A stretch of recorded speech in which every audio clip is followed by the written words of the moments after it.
मुझसे जो तू दी है साजा, हुआ क्या है गलती मुझसे जो तू दी है साजा।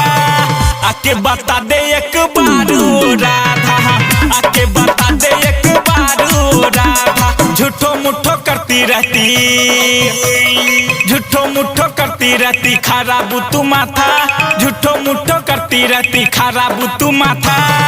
आके बता दे एक बार ओ राधा, आके बता दे एक बार ओ राधा। आके बता दे एक बार ओ राधा।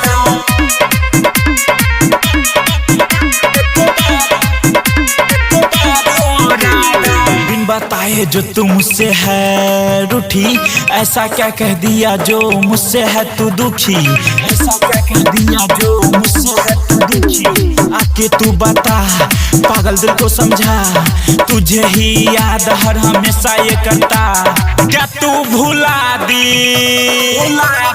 क्या तू भुला दी किया हुआ वादा, क्या तू भुला दी किया हुआ वादा। आके बता दे एक बार ओ राधा, आके बता दे एक बार ओ राधा। आके बता दे एक बार ओ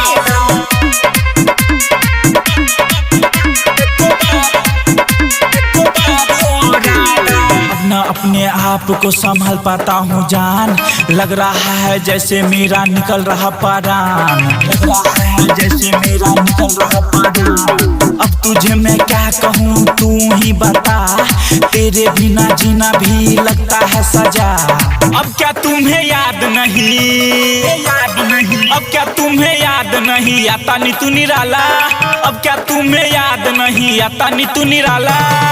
आके बता दे एक बार ओ राधा, आके बता दे एक बार ओ राधा।